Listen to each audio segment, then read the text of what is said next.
So I guess the reason you're here is because you would like us to demystify, I guess, the process of being here, and like us to answer any questions as to why you should come here, what you'll study, and I guess if there are any parents on the call, what you'll end up doing afterwards. So let me go through that terribly quickly, and I'm sure you'll have questions. We'll come to all of those. So the National Film School at undergrad level has the BA in film and the BA in television. We take 20 on each.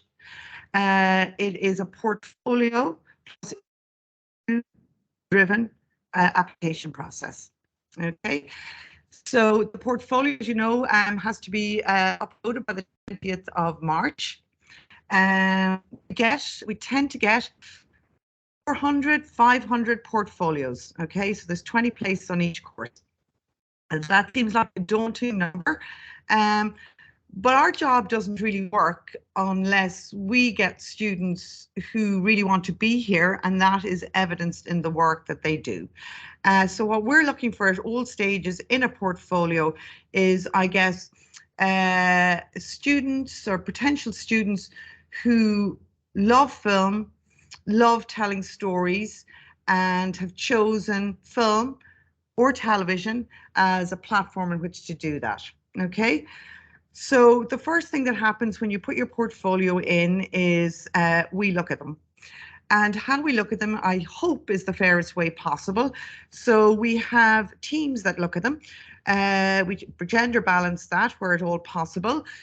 We also tend to put somebody who might be perhaps story driven together with somebody from one of the more technically driven craft areas like cinematography or editing and sound.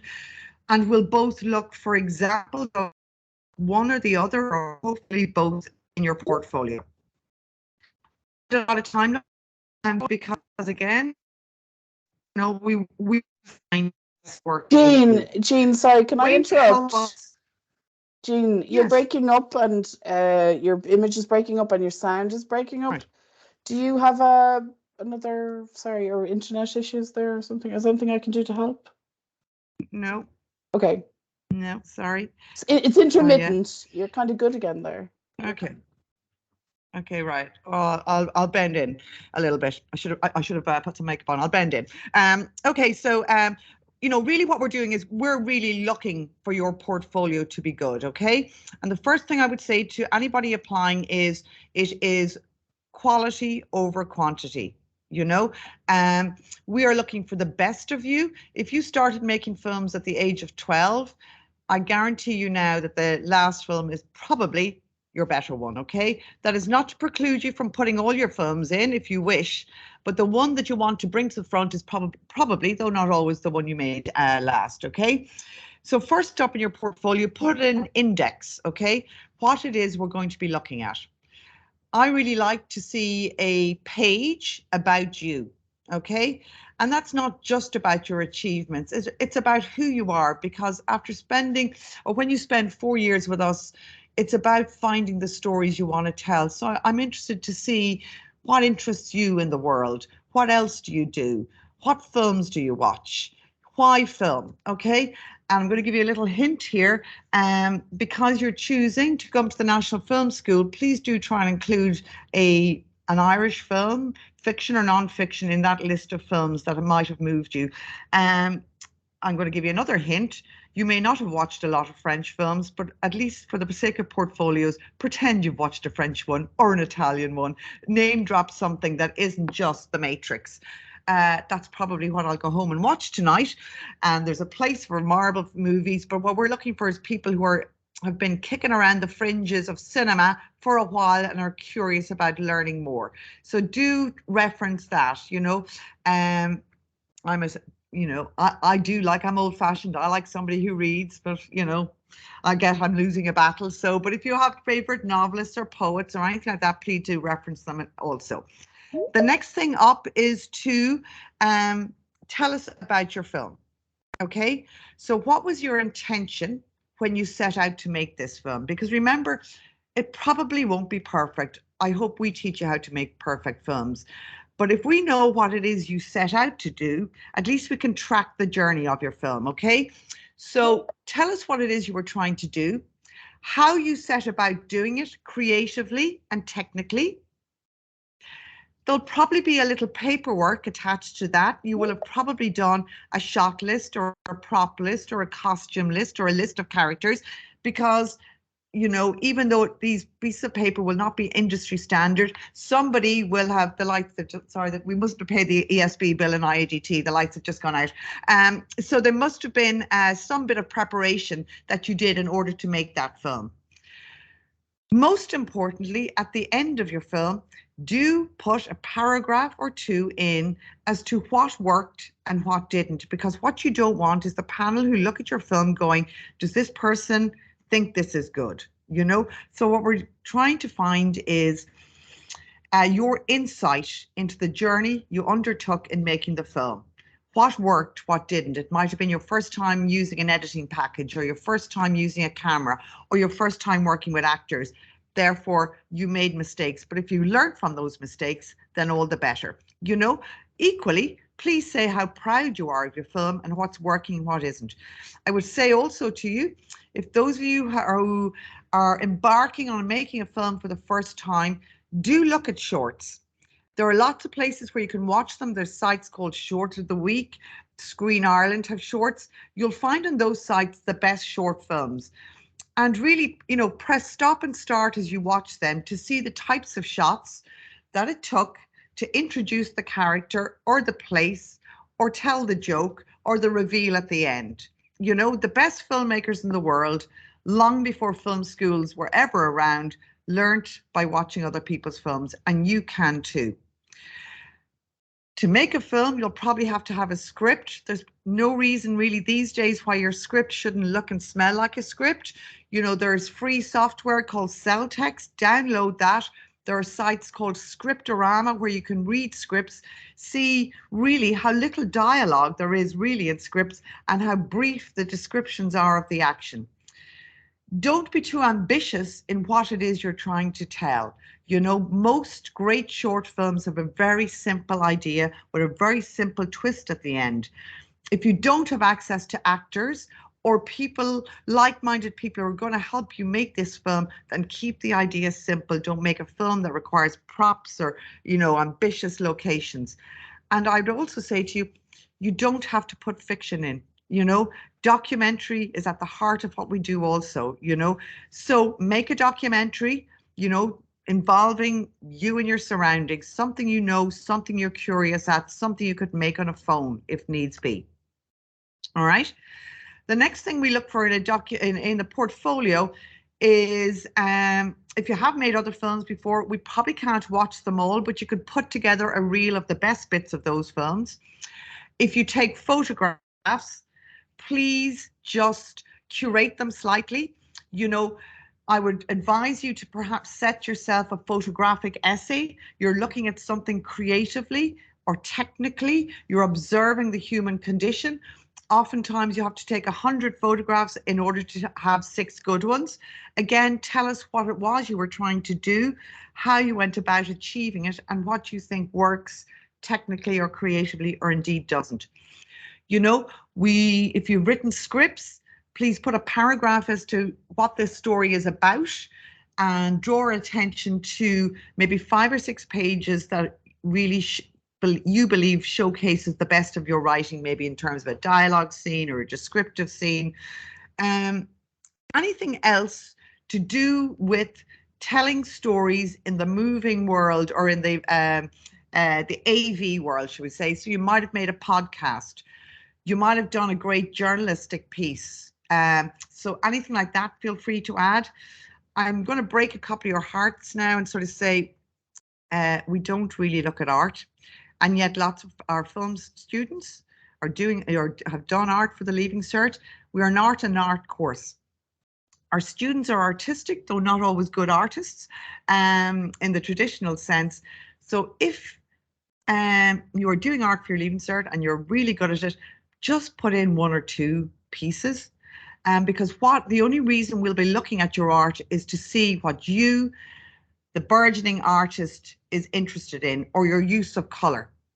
So start taking out those pieces of art from your portfolio now. It's not what we'll be necessarily interested in.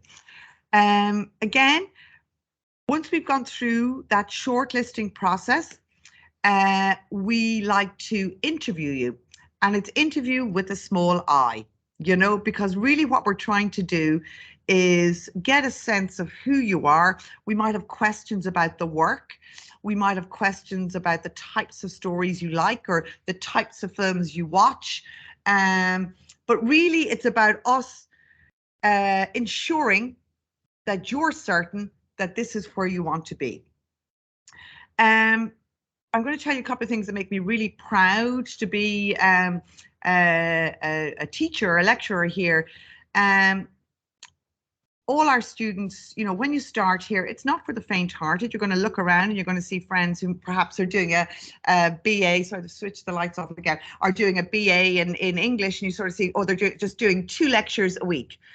We are 9 to 5, 5 days a week, and then some, okay? But the best bit of this, the best bit of that is people work together. The person you sit beside in day one in the course here is probably the person you're going to be making a feature film with, or a documentary with, or a TV series with when you get out of here.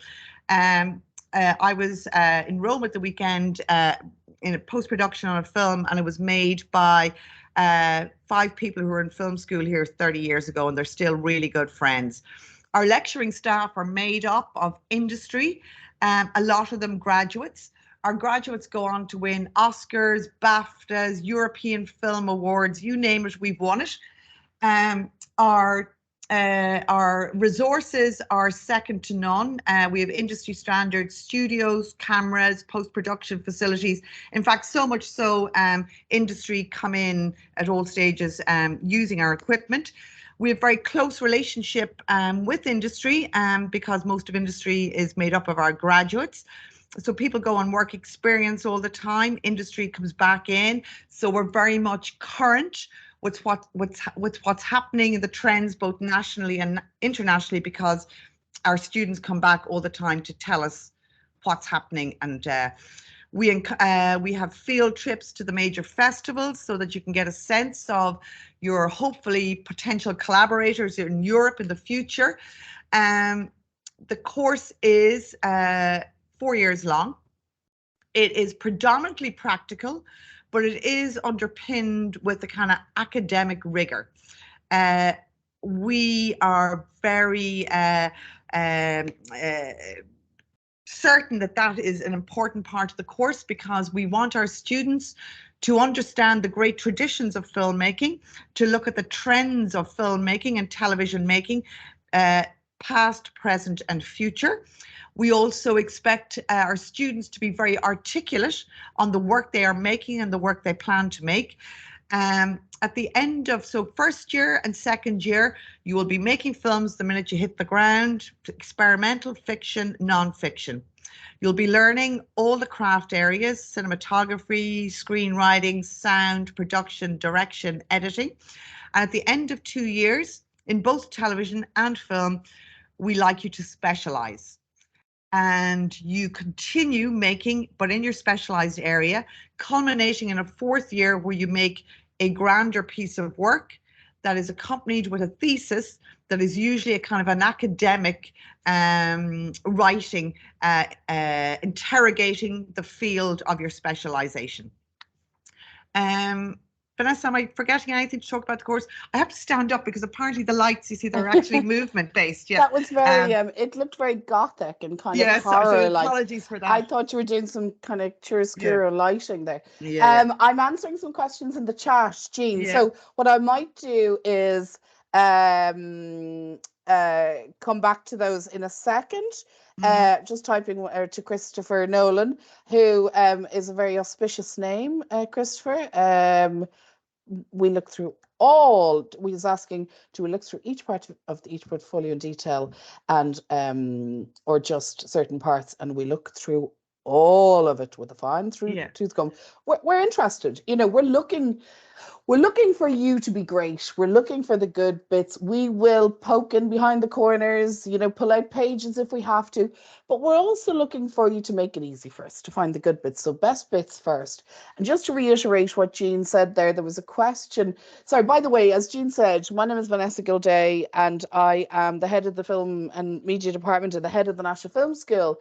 And myself and Jean, she's a great colleague of mine and has been a stalwart of the film and television course for years. She is so central to it and brings so much from her own industry experience and her own knowledge. She's just love working with Jean, would reiterate that. Love my job, love IDT, love the National Film School. And part of that is how great my colleagues and the students are. It's a very joyous place to be. We're not without our challenges like any higher education institute, but that's beside the point. We do have it's a really great place to go to college, and I did my postgrad here, did my master's here, so I can speak from authority. But just I'm also a filmmaker. I made films and documentaries and television for 20 years in the industry. So I've made experimental shorts, non-dialogue, funded by the Arts Council. I've made television documentaries for RTE, TG Ceathair, BBC, ITV, and I've made feature documentaries for the cinema. I've made 4 feature documentaries that had cinema releases and one that went to Netflix. I've made formatted TV as groundbreaking as Don't Tell the Bride, and I've worked with Dermot Bannon on a kind of a spin-off of Room to Improve, as well as documentaries about arts and politics. So I kind of have a grounding in film and in television and a passion for both. And Jean and me would share a really big passion for documentary, particularly, although we love all aspects of film and TV. Just to give a little intro, if you wanted to ask me anything, related to the course that might lead to career. But I want to address a couple of the questions in the chat just to make sure we've covered everything. So I just want to go back. Where in the submission, no, sorry, I go right back. Do animated Irish films count? Is there any live action? They do indeed count, I said. We have an animation BA and a new animation 3D BA coming on board this September. However, that's all part of the National Film School. Film, TV, and animation are all part of the National Film School.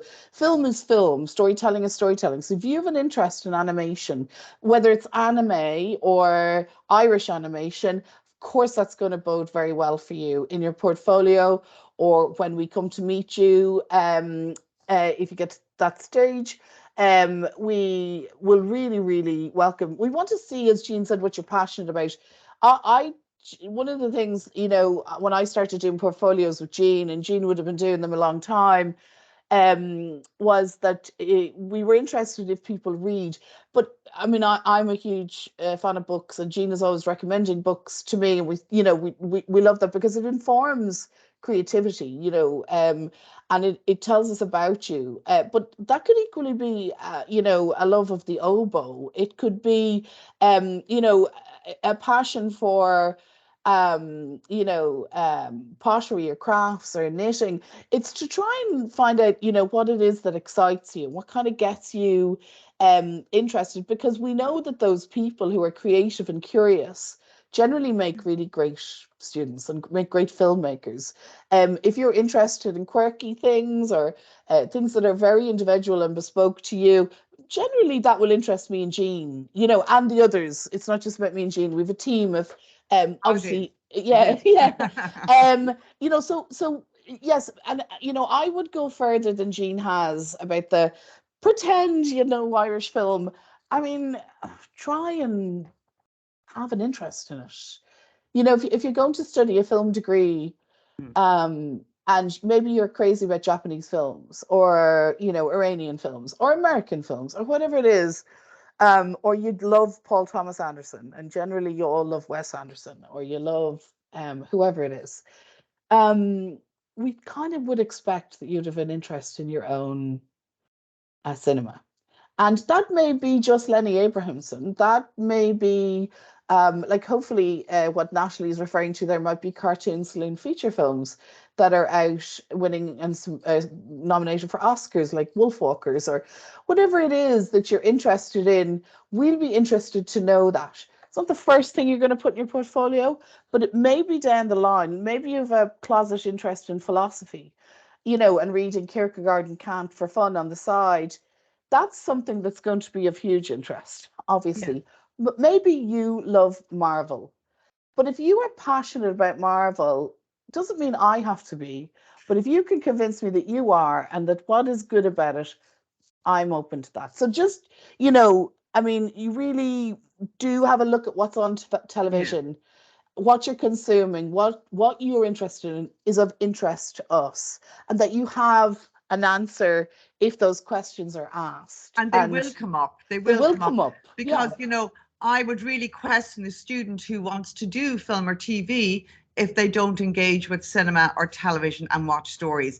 Otherwise, then, I would say, go get a job on a set. There's lots of work now, but if you want to spend 4 years interrogating your creativity and pushing yourself and engaging with the great ideas, then, really those nascent interests should be there. Our job is to open up that world more to you. But if you don't have the interest starting off, then I would, it's a really hard degree. Both degrees are really hard. It demands a lot of you, and we demand so much more of you as well. So if you don't really wake up every morning wondering how you are going to make the next piece of, television or film, then, look into your hearts and say, is this the right, course for me, And I really do mean that from the top, because, and that's why we take the portfolio. I'm just looking at the question here. We look at every bit of it because we're looking for that passion, because we don't want you here. You don't want to be, if you don't want to be here. So, I mean, as our job, if you've never watched an Iranian film, then my first job is to show you a great Iranian film.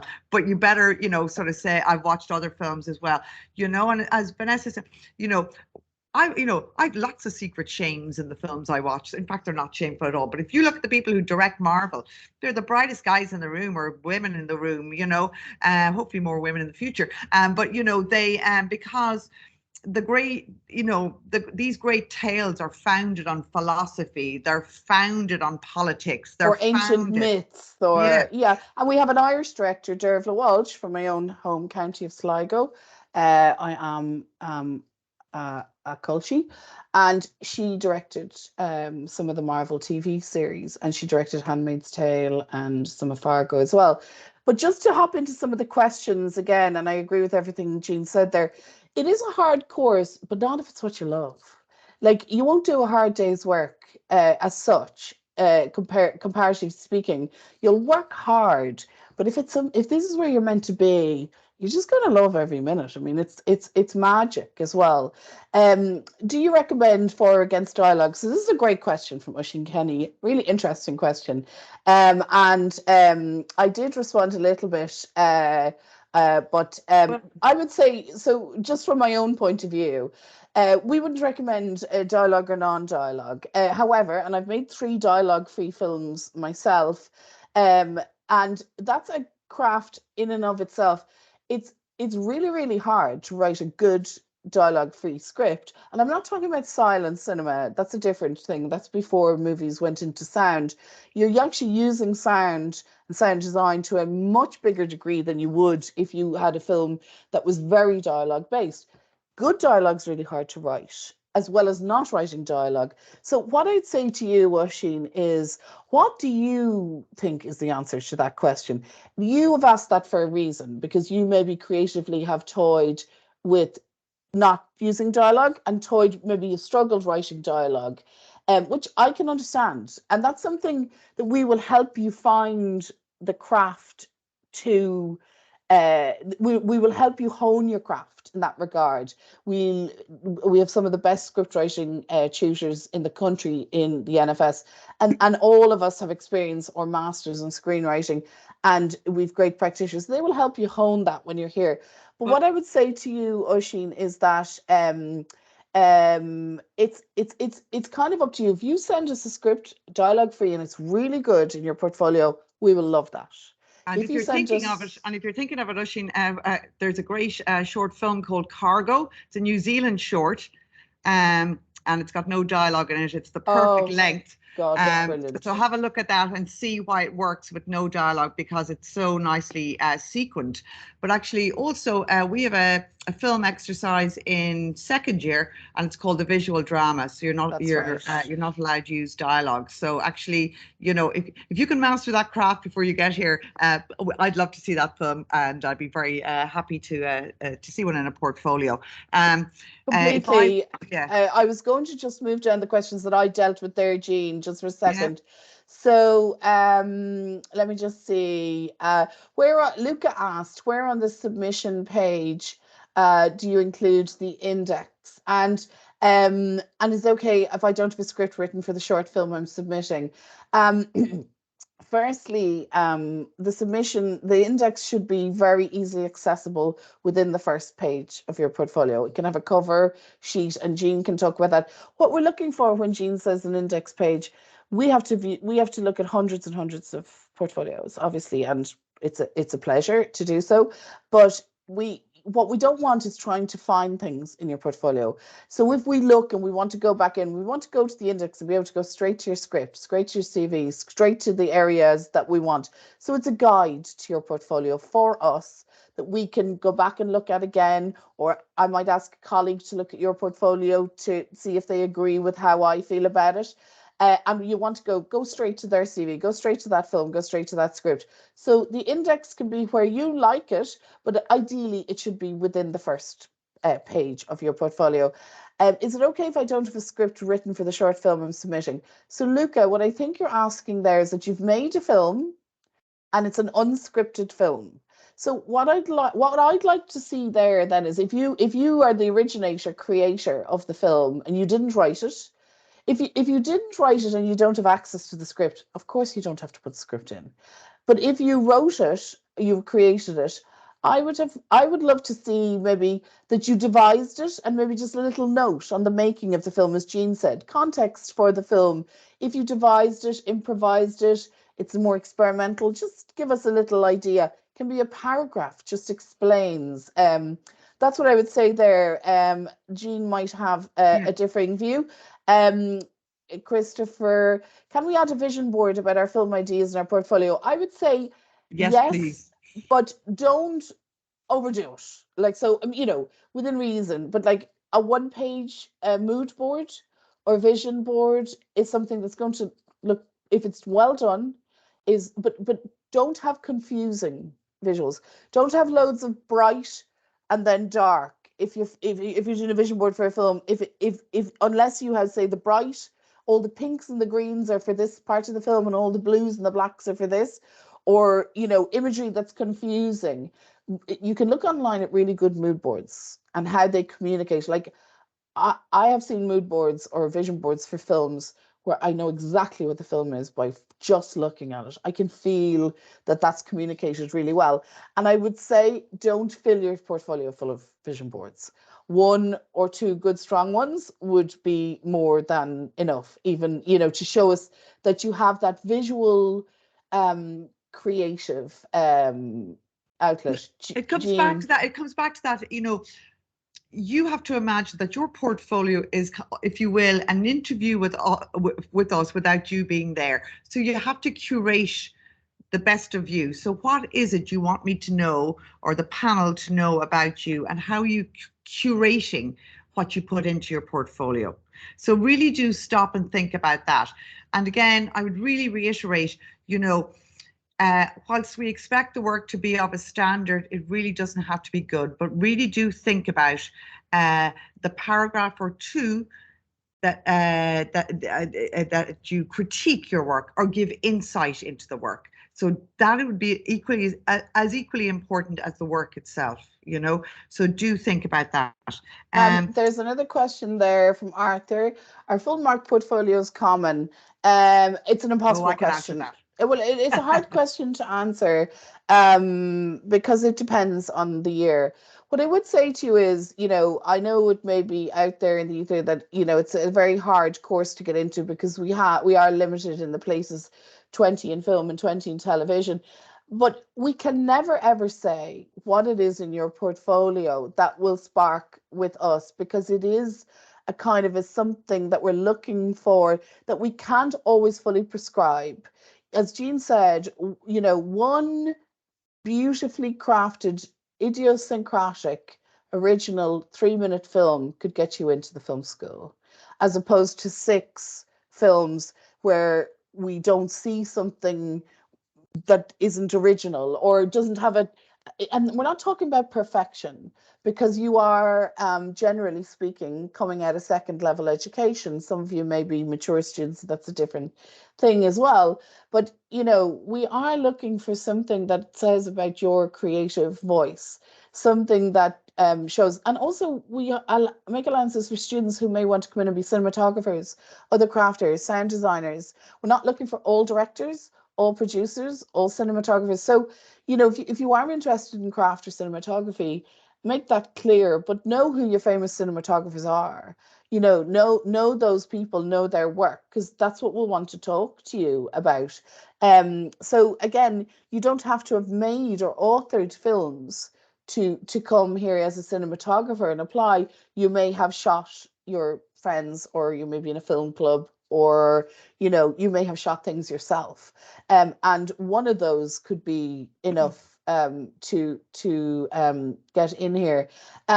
We do have full mark portfolios, but again, it depends on the year. But you know, don't be put off by what you deem as the competition.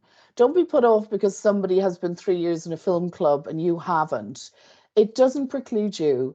Like, get your portfolio in. And also, a lot of people are really successful on the National Film School on their second or third attempt. And that's not to put you off either. That's actually to encourage you that if it's for you, nothing will stop you going for it. And, you know, you may get a portfolio score this year that you will work on for next year. There are portfolio courses, there's FE colleges, there's pathways into us. Come to open days, talk to us about it. Myself and Jean are always available for a conversation about that. But don't, because you think that person has 7 films made, that does not mean they have an advantage over you.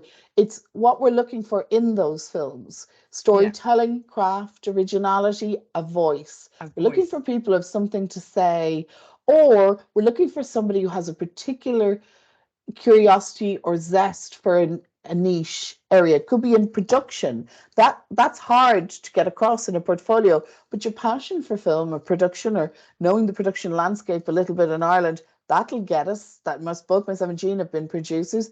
That will nail us, knowing who the producers are, knowing what kind of producer you want to be, a creative one, that will get us. Or, you know, maybe you have a dream about working in post sound in film production.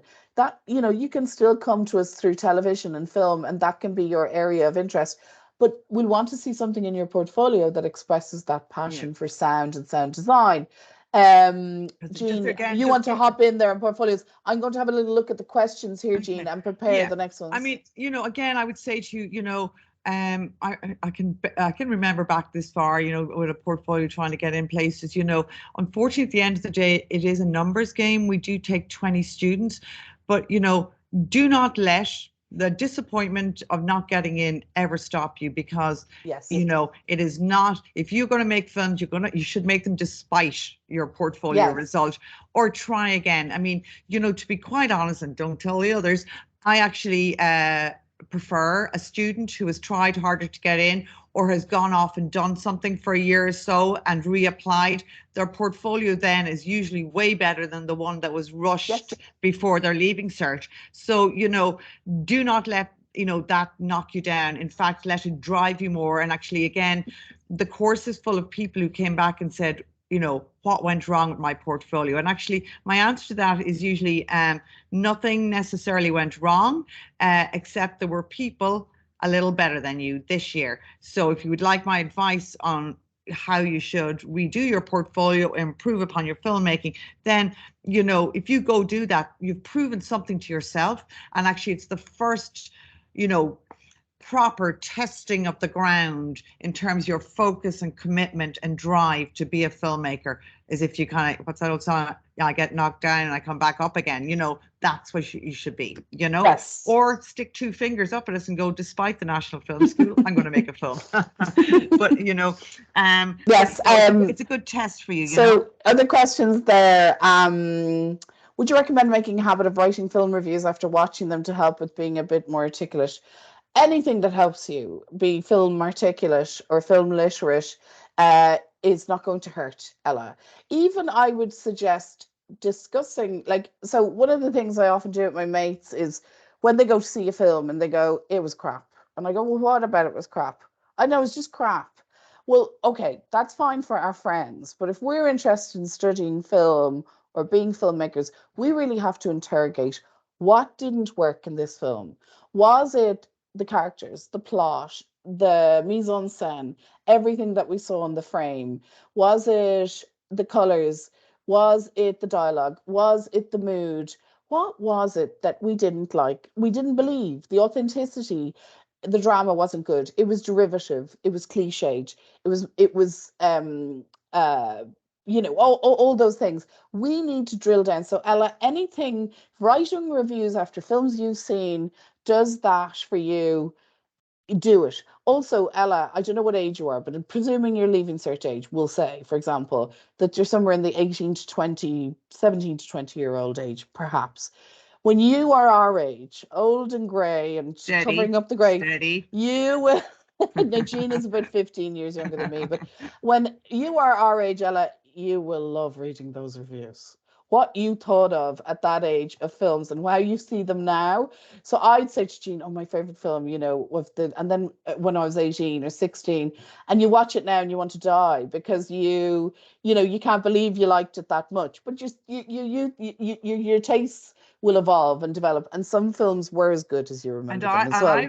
I have a friend and he's won Oscars for screenwriting, and he'll say there's no such thing as a good or bad film. There are just films you should watch and form an opinion on, and he posts a list every year. Mostly he's watched around about 780 films a year. And he goes to see them all, and he kind of categorizes them. So you learn the lexicon of, the words you need to describe how it is you felt and when you got the story and when it moved you and when you were sitting on your seat like this wondering what was going to happen, I don't agree though. There are just some bad films. There are films, there's an hour and a half I'll never get back of my life. But I understand what he's saying. It's about interrogating. So that's Ella. Thank you, Ella, for that question. Rowan, is shooting on film explored in any way on the course? Yes. Jean, why don't you take that one there? Yes, we are still the proud owners of a film camera. We've just shot on Kodak commercials, actually, and they're off in the lab at the moment. To be honest, I only shot on film, so I moved slowly over to digital, but students themselves tend not to go near it. I wish we could, if you're interested in film, please put that in your portfolio, because actually I think the discipline of having to shoot on film rather than sort of unlimited digital shooting is a fantastic learning curve. So yes, to answer your question, we have exercises at the end of first year. And then if you wish to shoot your other exercise as we move through on film, it's always a discussion, why would you like to do it? And is it going to help the film or not? But, at the end of the day, it is a format, a fabulous one. So the style should never wag the dog, so if the story demands a filmic, process, then we're always open to it. We do have the facilities to indulge you. Yeah, and I would just reiterate that I would have shot a little bit on film and obviously digital. We're very keen to keep it as a part of the culture. You will see a surge back to mainstream directors shooting on 35 again a little bit. So fashions come and go. We also will have the odd student. We had one first year, the year before last, shoot his film on Super 8. Kind of came from himself. And we have some students that will go out of their way to beg for rolls of film to shoot. And there were others who just find it too cumbersome, too difficult. But again, the discipline of shooting on film is something you'll never regret learning. So Christopher came back. Naty asked, where do we mention which films inspire us in the personal statement? I said yes, or anywhere you like in your portfolio, but keep it to half a page or page, and give us kind of an idea. If you want to put a whole section on the films that you love and inspire you, write about it as opposed to list them. You know, why do the films of Jane Campion inspire you? Or why do you love Wes Anderson? Or, you know, what it is about it, what they say to you, what they speak to you. And maybe it's something you want to emulate in your own, you'd like to explore. But, you know, don't list your favorite 50 films, but do give us a little bit of context, I would say. Christopher, in your opinion, what is the best way to express your creativity or personal philosophy? Would you recommend just jotting down ideas in a Word doc? I recommend carrying a notebook. I was just going to reach for mine. I always recommend this with students. And I recommend the pen and the paper, but it can be done in your notes. It can be done in any way. I carry around a very tatty notebook, which is hard to see because of the background, that I write everything that interests me that I see and hear in that. And I go back to that when I'm looking for ideas or inspiration to apply for funding. But that can be done in the notes on your phone. I think that you never know where the inspiration for a film or an idea will come from. And we won't go into that in too much detail now, but if you come to study here, we do explore how you access your creative voice. But write them down in a Word doc, write them on your hand, but keep them somewhere. And voice notes are good in the phone as well if you're all using your phones. But there is a connection. There's a creative connection between your hand, the pen, and the brain. Writing something down accesses a part of the creative brain that you don't get with phones and digital technology. So Jean might further that while I go looking at more questions. Yeah, just you know, in terms of, you know, how you articulate to us what it is you're interested in. You know, even if it's something as, you know, simple but yet meaningful. You know, I'm the middle of 12 kids. I'm really interested, you know, in sibling rivalry, or in trying to get noticed, or, you know, I think the world is a terrible place. You know, I want to make films that make people laugh, or whatever. You know, I think, you know, I often wonder what would happen if money disappeared in the morning, you know, whatever, you know, that's what I'm interested in, just sort of seeing what makes you tick. You know, I was reading an article the other day where it said, imagine a world where, you know, I really wondered, wouldn't that make, if that would make a good story. Now, don't keep it long, just something that'll make me sit up, and something that may delineate you from the person who says nothing.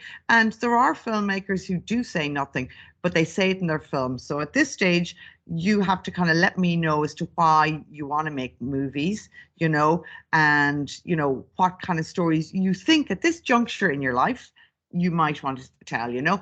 And again, somebody said, what about diversity in portfolios? I presume you mean diversity ideas, or I would hope diversity is a given anyway. But if I think what you mean is diversity of types or genres, for sure. Just say I'm a young filmmaker. I'm exploring the many mediums or the many genres here: horror, comedy, drama. You know, that's why you're seeing a few different types of films. What I've learned from doing 4 different genres is at the heart of everything is story or good performance or whatever it is, you know. So, you know, we definitely do not prescribe exactly, you know, what it is you put in. We just sort of, you know, like to give you guidelines as to, you know, in terms of what we're looking for, you know. So at the heart of it, story, story, story, at all stages, story.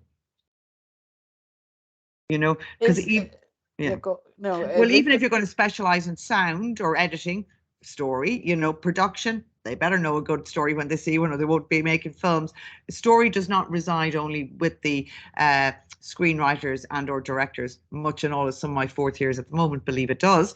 But you know, so whatever it is, even telling a story through a soundscape, you know.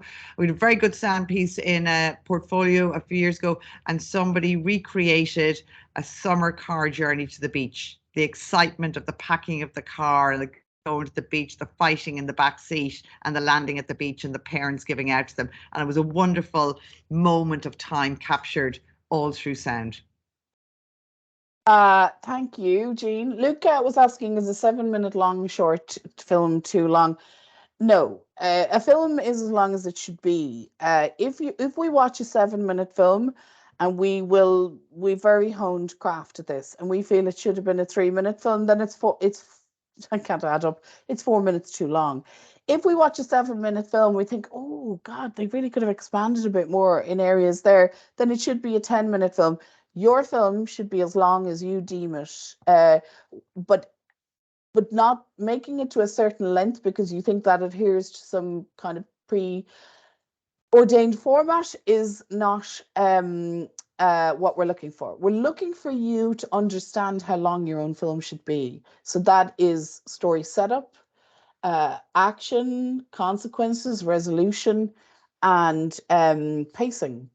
And that is more the traditional side of filmmaking. In non-traditional, we're looking for something that feels and looks the right length. So leaving us wanting a little bit more, of course, is perfect, but leaving something unsettled or unsatisfactory without it being purposefully mysterious is going to probably irk us a little bit. Mm-hmm. And then making something way too long that doesn't deserve to be that long will also irk us. So, Luca, I know these are kind of vague answers because you want me to say, no, 7 minutes is perfect, but it's only perfect for a 7-minute film. And when you study film more at length, that's something that you will understand an awful lot more innately. And we don't decide what length your film is. Having said that, you will have briefs when you come to the film school to make a film in 3 minutes, 7, 10, 15, whatever the brief is. And that it reflects the industry, because when you go for funding for short films or features, you will have duration limitations, but you cut your cloth to measure then. So you make your story. You don't make a 3-minute film about an epic story. You keep that in your pocket for your feature film later on, but you do find smaller vignettes of ideas that will fit in the 3 or 2 minute or whatever the restriction is. I hope that answers your question. Jean, can fifth years submit a portfolio and get it graded to see where to improve for 2024? No, but they can come to us on an open day or a meeting separately with the portfolio to, I mean, Jean is particularly good at that and other staff members, and I can also do it as well. But to come and have a look and see how what we'd recommend you to do with your portfolio for submission. But no, we can't grade it because only if it's gone through the CO. Sorry, Robin has answered that. I often, I will at all, you know, if I, especially if you get me a good time of year, I'm very happy to meet somebody, you know, and look at a portfolio. You know, I can't look at one just before submission, unfortunately, but any other time of year. And on our open day is a fantastic way to sort of come meet us, have us, you know, we can't guarantee we'd look at every portfolio, but, you know, I do set aside time every couple of weeks to meet with students to have a quick look at a portfolio, if you don't mind my honesty. Reese has asked what is his name. I don't know who you're referring to, Reese, but you can put your microphone on there if you want to hop in. Ella has asked about portfolio summer courses, so I think Robin has answered that. Under what format should the portfolio be? Those guidelines are on the portfolio page, Robin, aren't they? Yep. So I Charlie, posted them in there. Oh, thank you. So they're thank on you. the. I'm not go seeing all find the digital answers. platform. I'm moving too That's slowly fine. Don't through worry. it. No, that's fine. I Roughly think how many he words meant. would you recommend in a personal statement? I'm saying about an A4 page. I think that's 200 to 300 words or somewhere thereabout. But no, really no longer than one A4 page. Jean, would you concur? Yeah. You need to go over the one page. We're not going to penalize you. No, I'm not counting words. I'm looking to be stimulated and engaged by whatever it is you either write or show me, you know. So, you know, as I say, this is the first journey in you being your own best editor and curator of yourself and your work. Mike Mickle is if I have pronounced your name correct, it could be Michelle or Michal. I do apologize. If I have a large project, multi-episode, should I include all of it in the portfolio, or will creating a reel of the best bits be enough, or maybe should I include both? So reels of best bits, I have a bit of a bugbear about.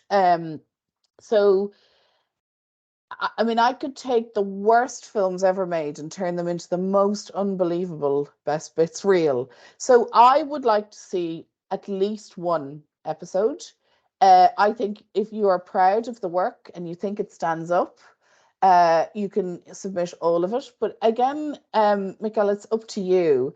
But the show reels and best bits can often be good if you're thinking of editing as a craft area. If you can show us how slick and beautiful your editing is, your pacing, your timing to music, that's okay. But best bits of your work without putting the work in would make me a little suspicious. The same as if someone was applying for a job as a course, I'd be kind of going, oh, I'd love to see that actual short film rather than just the best bits. So again, Mikkel, it's up to you. If you have a large project, feel free to submit the whole thing. And if you want to point us to which you think is the strongest episode of that, say you have 6 half hours or something, for example, you point us to the episode that you think is the best, and that's the one we'll watch. And if you submit it all, we'll most likely will watch it all. But that's like if that is 12 hours, that's going to be a lot of our time. So really point us to the best work. I hope that answers your question. Jean, would you agree with that? Yes, for sure. Oh, they want to know the name of the Oscar winner screenwriter. His name is Larry Karaszewski. He's done Ed Woods and My Name is Dolomite and all of that. So, and there isn't a movie that man hasn't watched. Jean has a lot of very interesting friends in the industry, but also we have a graduate from the NFS, Kirsten Sheridan, who is an Oscar-nominated screenwriter as well, and she often comes and does little bits and pieces for us in the film school. And both myself and Jean would know her well. We've lots of great alumni who've been nominated for Oscars over the years. Should we include behind the scenes footage of a film as long as it is relevant to how it came to the final product, or is it better to just write an essay about how it was made? I mean, it's a good question, Ella. I mean, I don't really want to see a video of you and your friends just having a laugh. But if it was genuinely something you felt that reflected your practice, if it was where you devised a workshop, a little snippet of it wouldn't hurt. But, you know, we're not really interested in behind the scenes footage as such. We're interested in the kind of work that you make. I wouldn't be writing an essay about how you made it either. It's more about process. So, Jean, you might take that there while I have a look. You know, I would definitely just say what I want to do here is explore, you know, sibling rivalry. I decided to, you know, make a film over the aftermath of a Christmas lunch, you know, and then you talk about I divided perhaps into pre-production, production and post.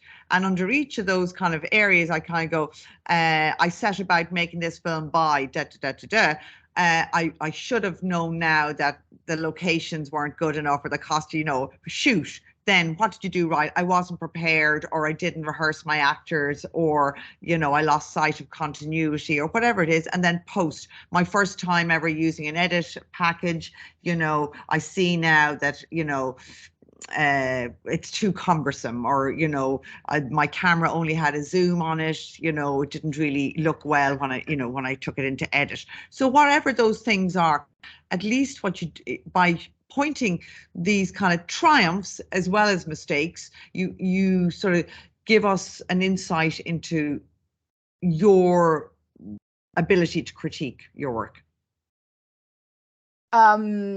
Christopher asked how much writing is too much writing. Sorry, I thought I replied, but so too much writing is too much, and just the right amount is enough. So you know, it's again, how long is a piece of string? Show us your best script, you know. Show us your best script. And if you've written 11 more, then let us know you've written 11 more, you know, but your last script is more than likely your best one, you know, because, you know, the old adage do, you know, what do writers do? They write, you know, so And it's the, is it Malcolm Gladwell who says, 10,000 hours of something might make you an expert. So I assume your last script is going to be way better than your second last one. Who knows? Yeah, and you can include them, but point again to the ones you really, really want us to. And I have to say, people are good at doing that generally in portfolios. And also one of the things, if forgive me if Jean mentioned it earlier while I was looking at questions, but if you're submitting multiple films, say you're a member of a film club or you've made a load of films with your friends, please, please, please make it really clear what your role was in the film. If you, because we will check the credits, but we'd rather not have to go to the credits to check. Oh, no. We want to know and we're not going to penalize you if you did 10 different roles in 10 different films. That's not going to be a penalty. You don't have to have directed all 10 of them or done cinematography. We want to see your craft. But please, please, please list the films and list your role on them so that we don't have to go, well, did the person direct these? Did they shoot them? Did they produce them? And then have to check the credits of all of them to find out. And very often, again, I hate when I watch a film and then I kind of go, oh, that looked amazing. And then I discover, well, you just did sound on it. So please let me know up front what it was you did. I would also say we get a lot of group work in, especially people coming from FE colleges. So often we get the same film in a lot. So if you're co-directing, please articulate how that worked in terms of, working with your other co-director.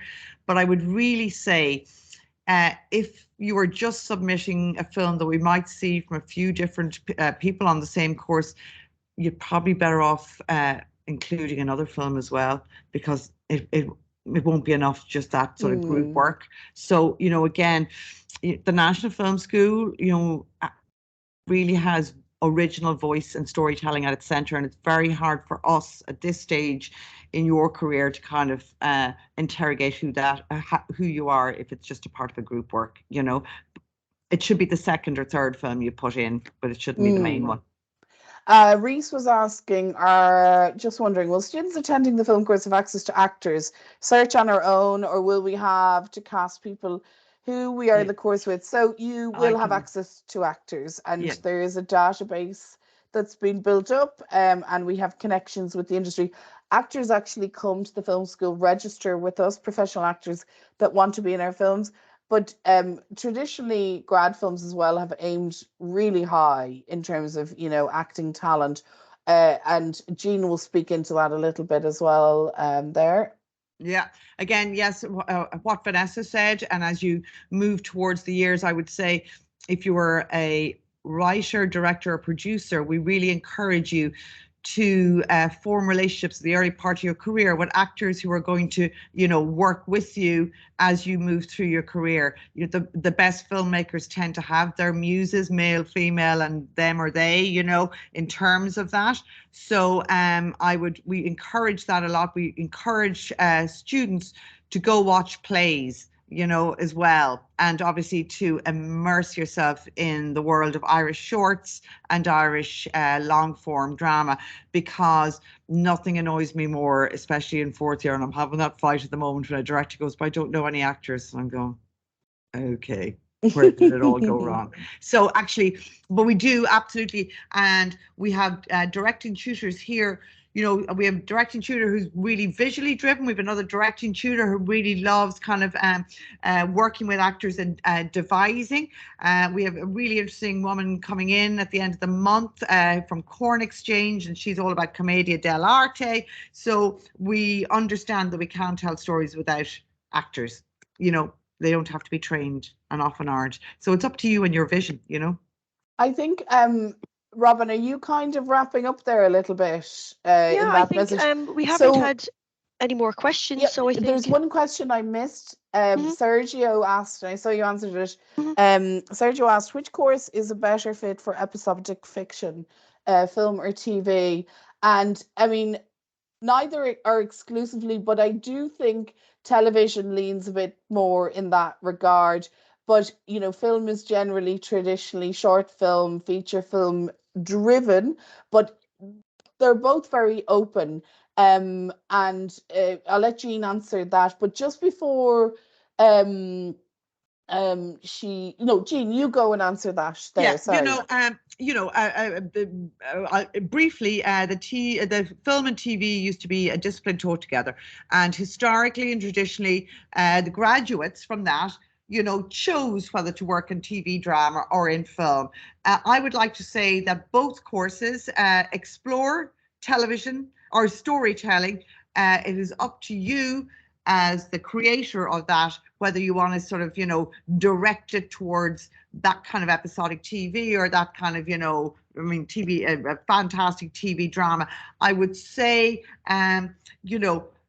both are held dear in both courses, Yeah. but we have a lot of common classes that are taught by our storytelling lecturers, and in first and second year especially. So there's a lot of crossover, so that you should have a toolkit of skills that would allow you to go easily from one industry to the next, depending on your chosen area. I've just got a last question here from Michael Marcus. asked about, would it be, it's obvious, but would needs subtitles, or just talk about subtitles, please, Michael. I hope I'm pronouncing your name right, Michal. Yeah. Please, and in any language other than English. I mean, I've a bit of French. When myself and Jean go abroad after a glass of wine, we're both fluent. But joking aside, please, anything that isn't in English, subtitle it. We do have staff members who speak languages, but we don't have them in every language out there. So please, yes, subtitles, absolutely. And look, just before we finish up, and Jean might like to say something as finish up, like, we haven't really gotten into the nitty gritty of what's in each course, but actually I think a general conversation about that we've had is very, very useful. You can find out about the modules on the website. You can contact Robin. You can find mine and Jean's email on the websites. If you don't hear from one of us, try the other one, because we're all just in the thick of work at the moment, and an email can get missed. Try again. Chase us. We will respond to you. We love to talk to potential students about coming here.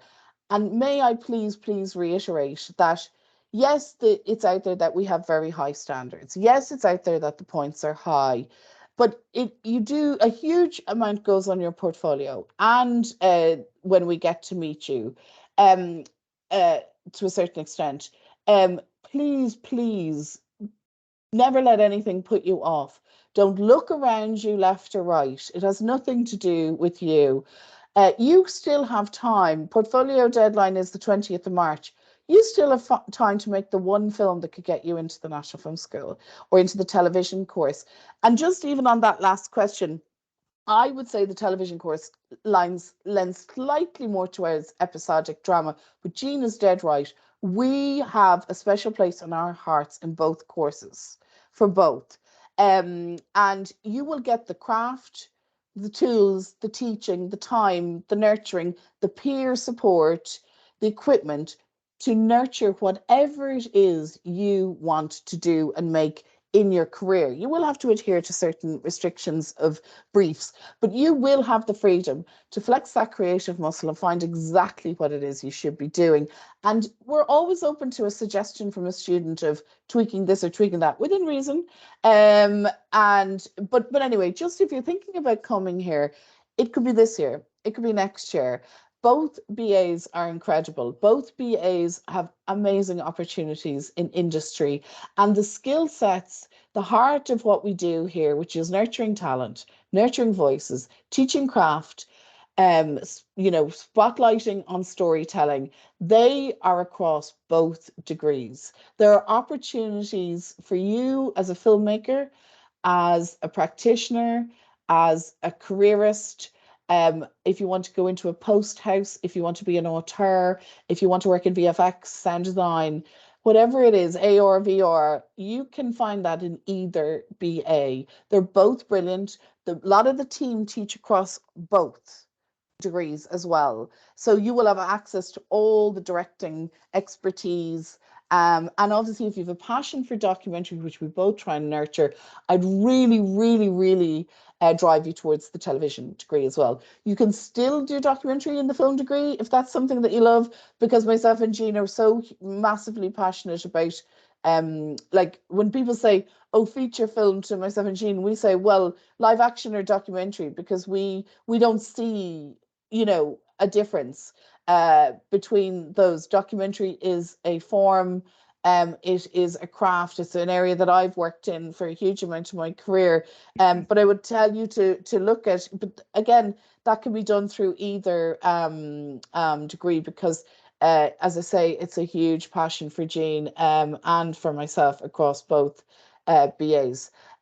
So please, we encourage you to submit your portfolio. As Jean says, we actually admire those that come back, you know, in a second or a third year to apply. We prefer them.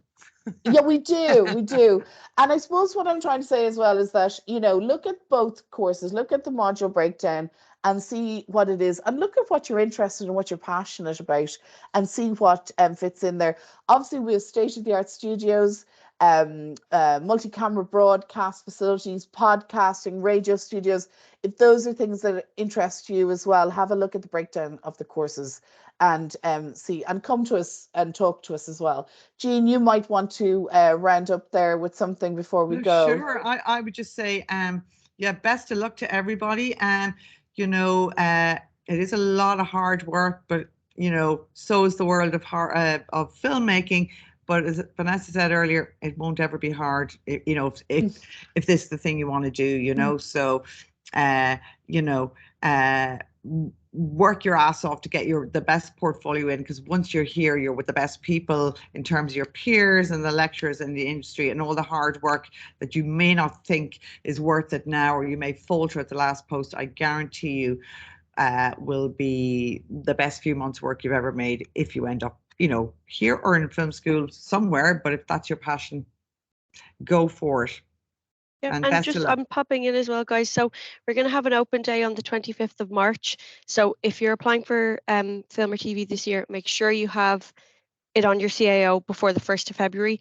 But please do pop out to us. It'll be an in-person open day, 25th of March. We'll update the website as soon as we have everything finalised. But just make sure you have your application in on or before February 1st, because we can't consider you otherwise. All right. And Robin, any just questions? For clarity, may I just cut in? Is that not, their portfolios will be in at the 20th of March? Yeah, so that's after the oh yeah, but you know, no harm to come in and see the space, and the film school is amazing, so no harm. But yeah, absolutely. So they'll have submitted their portfolios already, but you know, just to see the space, it might be a nice idea, especially for people who, you know, haven't been out here before. So, but any questions, send them on to myself. I can pass them on to Jean or Vanessa anytime. admissions@idt.ie. And this will be available on the website and on our YouTube over the next day or two. Okay. And thanks, Jamie, for your comment there. You're very, very welcome. No lady happy at the end of the day. Yeah, you've made us. If one person in the group has been encouraged to apply, well, here is done. You've made our day. Sergio, thanks a lot for answering my questions. It's been quite insightful. Look, Sergio, as well, feel free to come and chat to myself or Jean if you have specific questions about your own area of interest. How many films do we need for the portfolio? Charlie, have you been listening? Where have you been for the whole talk?